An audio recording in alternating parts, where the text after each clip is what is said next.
શ્રી કૃષ્ણ ધોરણ 12 ગ્રુપ એના વિદ્યાર્થીઓ આપણે ચેપ્ટર નંબર 11 ત્રિપરિમાણીય ભૂમિતિમાં હવે થિયરિકલ ટોપિકમાં સમતલમાં આગળ વધીએ છીએ. નંબર 4 કે બે સમતલો આપણને આપેલા છે, એના છેદમાંથી પસાર થતા સમતલનું સમીકરણ શું મળે? બે સમતલો, એક પહેલું સમતલ π1 છે, આ બીજું સમતલ π2 છે. તો આ બંનેનું છેદગણ એટલે એક રેખા બને. એટલે એમસીક્યુમાં ધ્યાન રાખજો, બે સમતલોનો છેદગણ ખાલી જગ્યા દર્શાવે છે રેખા, વર્તુળ, પરવલય, ઉપવલય. તો રેખા બે સમતલોનો છેદગણ શું બતાવશે? રેખા બતાવે છે. આ છેદ રેખા આપણે કહીએ છીએ. આપણે બુકના બે પત્તા છે, એક આ સાઈડ એક આ સાઈડ. તો જે ક્લિપ વાળું પત્તું છે એ આપણે બે સમતલોનું છેદ કહેવાય છે. રેખા પરનું બિંદુ કોમન એને એ બાર કહીશું, સામાન્ય બિંદુ. રેખાનો દિશા જે n બાર થશે, પહેલા અને બીજાના n1 બાર ક્રોસ n2 બાર એની દિશા થાય.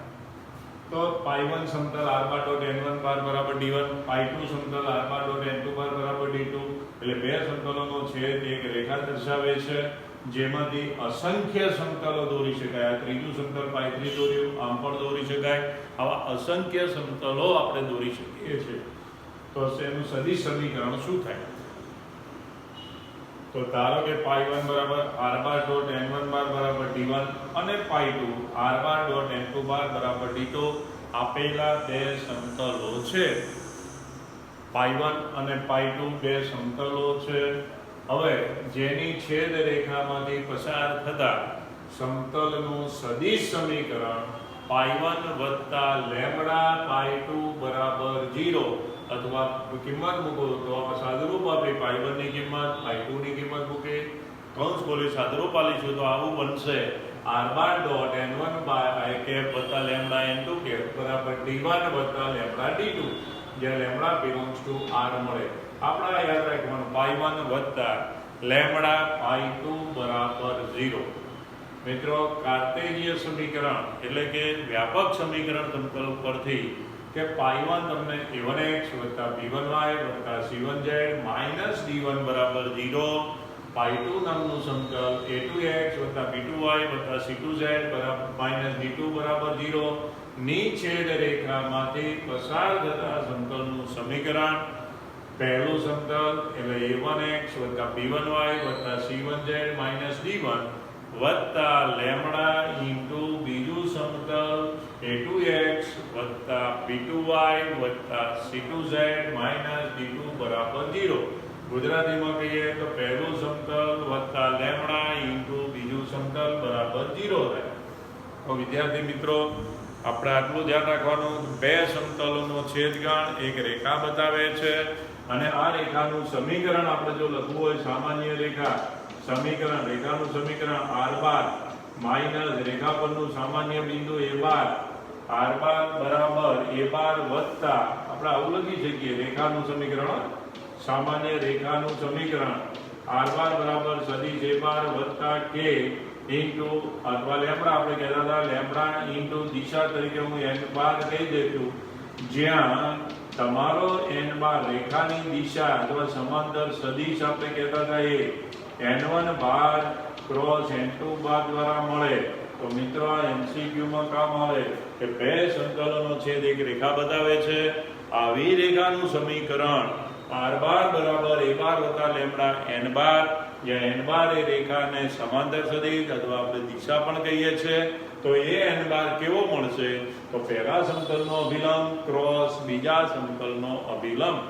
બે સમતલોના ક્રોસ પ્રોડક્ટ જે આવે એ રેખાની દિશા બને. રેખા પરનું સામાન્ય બિંદુ એ બાર શોધવું હોય તો પહેલા બીજા સમતલમાં સમીકરણમાં xy z પૈકી કોઈ પણ એક આમ ફિક્સ કરી દો, 0 લઈ લો, x આમ 0 અથવા y અથવા z કોઈ પણ એક, તો રેખા પરનું તમને બિંદુ મળશે, અને ઉકેલવાથી બાકીની બે કિંમતો મળી રેખા પરનું બિંદુ મળશે. મિત્રો, આવો ટોપિક આપણે નીકળી ગયો છે, પણ જેડબલી કે કોઈ પણ સ્પર્ધાત્મક પરીક્ષામાં આવે તો આપણે ધ્યાન રાખવાનું, કોર્નરનો પ્રશ્ન બની જાય. ચલો, તો બે સમતલોના છેદ એક રેખા બતાવે છે, જેનું સમીકરણ ગુજરાતીમાં બોલીએ તો પહેલું સમતલ વત્તા લેમ્બડા ઇન્ટુ બીજું સમતલ ઇઝ ઇક્વલ ટુ 0. ઓકે, આવડી ગયો. બે સમતલોના છેદમાંથી પસાર થતા સમતલનું સમીકરણ પહેલું સમતલ વત્તા લેમડા ઇન્ટુ બીજું સમતલ બરાબર 0. ચલો આગળ થિયરી વધીએ છે વિદ્યાર્થી મિત્રો કે બે રેખાઓ સમતલીય બને એની શરત લાવો. બે રેખાઓ સમતલીય બને એની શરત તો બે રેખાઓ એટલે રેખા ચેપ્ટર આગળનો ભાગ r સદિશ r બરાબર a1 વત્તા લેમડા b1, બીજી રેખા r બાર બરાબર a2 સદિશ વત્તા મ્યુ b2 સમતલીય હોવાની શરત ab સદિશ રેખાખંડ ડોટ b1 ક્રોસ b2 બરાબર 0 અથવા ab ને હું કહી શકું a2 માઇનસ a1 સદિશ a2 ના યામમાંથી a1 ના યામ બાદ કરવાના છે ઇન્ટુ b1 ક્રોસ b2 બરાબર 0 અથવા એને ત્રિગુણન કહેવાય, પેટી ગુણન કહેવાય. બોક્સમાં ab b1 b2 બરાબર 0. તો બે રેખાઓ સમતલી હોવાની શરત બોક્સમાં પેટી ab b1 b2 બરાબર 0 અથવા સદિશ રેખાખંડ ab dot b1 cross b2 bar is equal to 0.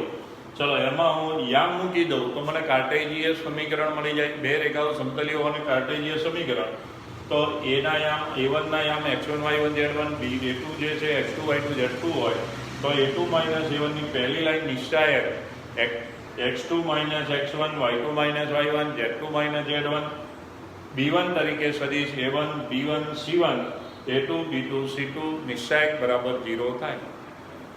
તો બે રેખાઓ સમતલી હોવાની શરત પેટી 0 બરાબર.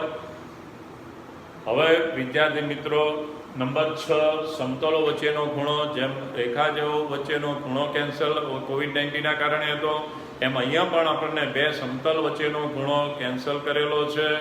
બે સમતલ વચ્ચેનો ખૂણો એટલે એમના અભિલંબ વચ્ચેનો જ ખૂણો થાય. cos θ બરાબર માનમાં n1 બાર ડોટ n2 બાર ભાગ્યા માન ઓફ n1 માન ઓફ n2 થાય. પહેલામાં પણ cos θ કહેતા હતા, એમાં રેખાની દિશા અથવા સમાંતર સદિશ બોલતા હતા b1 b2 નું ડોટ ભાગ્યા અલગ અલગ માન આ રીતે. પણ એ ટોપિક COVID-19ના કારણે આપણને કેન્સલ કરેલો છે. એના એક્ઝામ્પલ પણ કેન્સલ કરેલા છે 30% સિલેબસ સ્કાપની અંદર. ઓકે ચલો હવે આપણે છઠ્ઠી થિયરી સમતલ વચ્ચેનો ખૂણો એ કેન્સલ છે. સાતમી થિયરિકલ ટોપિકમાં જઈએ છે સમતલથી બિંદુનું અંતર. સમતલથી બિંદુ કોઈ સમતલની બહારનું બિંદુ છે ત્યાંથી સમતલ સુધી કેટલું અંતર થશે એની વાત કરીએ છીએ. તો સમતલ પાય p ઓફ a બાર સમતલની બહારનું બિંદુ છે. m એ સમતલ પરનો ઓરેલો લંબ છે, મતલબ લંબપાતનો સાદ સદિશ થાય. n એ સમતલનો અભિલંબ છે. તો આપણે આવી વાત કરીએ બિંદુ p નો સ્થાન સદિશ a સદિશ છે અને સમતલ પાયનું સમીકરણ r બાર ડોટ n બાર બરાબર d છે. આ પ્રકારનું એક સમીકરણ છે. ચલો તો પહેલી વાત n બાર અભિલંબવાળા સમતલ પાયનું સમીકરણ r બાર ડોટ n બાર બરાબર d સ્વરૂપે સમતલનું સમીકરણ હોય તો p થી સમતલ સુધીનું લંબ અંતર બરાબર માનમાં a bar dot n bar minus d. a બાર અને એટલે સમતલ પરનું બિંદુ અભિલંબનું ડોટ પ્રોડક્ટ માઇનસ અચળ પદ ભાગ્યા માન ઓફ n બાર દ્વારા વ્યાખ્યાયિત થાય છે. હવે મિત્રો જો બિંદુ સમતલ પરનું p ઓફ a બાર હતો એની જગ્યાએ ઉગમ બિંદુ હોય એટલે o નો સ્થાન સુધી 0 બાર થાય તો r બાર ડોટ n બાર બરાબર d નું લંબ અંતર શું થાય તો ખાલી અચળ પદ મોડ d ભાગ્યા માન ઓફ n બાર જ્યાં a bar is equal to શૂન્ય સદિશ હશે 0. ઓકે તો સમતલનું બિંદુથી સમતલનું લંબ અંતર. હવે એનું કાર્ટેશિયન ફોર્મ શું થાય? આ તો આપણે સદિશ ફોર્મ શીખ્યા. તો કાર્ટેશિયન ફોર્મની અંદર ધારો કે p ઓફ a બાર તો a બાર નો સ્થાન સદિશ x1 y1 z1 છે અને સમતલનું સમીકરણ સદિશ નહીં પણ વ્યાપક સમીકરણ હશે કેપિટલ AX વત્તા BY વત્તા CZ બરાબર D છે. તો લંબ અંતર બરાબર બિંદુના યામ x y z ની જગ્યાએ x1 y1 z1 આપણે મૂકતા જઈશું તો લંબ અંતર માનમાં ax1 વત્તા by1 વત્તા cz1 માઇનસ d માન પૂરો ભાગ્યા અંડરરૂટ x ના સહગુણકનો વર્ગ એટલે a square plus b square plus c square દ્વારા વ્યાખ્યાયિત થાય છે. તો બિંદુથી સમતલનું લંબ અંતર બિંદુના યામ એની અંદર મૂકી દો ભાગ્યા માન ઓફ n બાર અભિલંબનો માન અથવા under root a square plus b square plus c square દ્વારા મળે. હવે આ સમતલમાં છેલ્લી થિયરી હતી રેખા અને સમતલનો છેદગણ નક્કી કરવાનો. એક રેખા હોય એક સમતલ હોય નો છેદગણ. પહેલામાં રેખાનો છેદગણ વાળી વાત હતી. આમાં સમતલનો છેદગણ પણ કેન્સલ કર્યો છે. એક રેખા અને એક સમતલ હોય તો પણ એનો છેદગણ મળે છે, પરંતુ COVID-19ના કારણે એ પણ ટોપિક આપણો કેન્સલ કરેલો છે. તો જે ખૂણો પહેલામાં બે રેખા હોય અને બે સમતલ હોય તો આપણે cos θ લેતા હતા. અહીંયા રેખા અને સમતલ અલગ અલગ હોય તો sin θ અથવા sin phi તરીકે આપણે લઈ શકીએ છીએ. રેખાની દિશા, સમતલના અભિલંબનું ડોટ ભાગ્યા એમના માન. આ રીતે સૂત્ર બનતું હતું. યાદ રાખવા પૂર્ણતાની વાત કરીએ છીએ. તો અમુક ટોપિક આપણો કેન્સલ થયેલો છે વિદ્યાર્થી મિત્રો. તો આ રીતે તમે થિયરિકલ ટોપિક તૈયાર કરજો કે બે બિંદુથી સમતલ આપેલું હોય સમતલ પાઈનું અભિલંબ આપેલો હોય, બિંદુ આપ્યો હોય, સમીકરણ શું થાય, કાર્ટેશિયન ફોર્મ શું થાય, 3 ભિન્ન બિંદુમાંથી પસાર થતા સમતલનું સમીકરણ, ચોથું બિંદુ મૂકીએ તો એ શું થાય, બરાબર. પછી બે સમતલોના છેદમાંથી પસાર થતા ત્રીજા સમતલનું સમીકરણ, પહેલું વત્તા લેમ્બડા ઇન્ટુ બીજું બરાબર 0, બરાબર. પછી બિંદુથી સમતલનું લંબ અંતર. આ રીતે જુદા જુદા થિયરિકલ ટોપિકો છે. મેં આ છેલ્લા 2 લેક્ચરમાં તમને સમતલના થિયરિકલ ટોપિક ભણાયેલા છે અને એના ઉપરથી એક્ઝામ્પલ તો એકદમ સરળ છે. તમે ચેપ્ટર નંબર 10 સદિશનો ટોપિકનો બહિર્ગુણન, અંતર્ગુણન, પેટી ગુણન બધા નાના ટોપિકો ભણી ગયા છો. સદિશ રેખાખંડ, એકમ સદિશ, આ બધાનો આપણે ઉપયોગ કરવાનો છે. ડી કોસાઇન, ડી ગુણા, એનો ઉપયોગ કરી આપણે દાખલા ગણતા હતા. એ જ મેથડ અહીંયા આપણી છે. ઓકે, જય શ્રી કૃષ્ણ.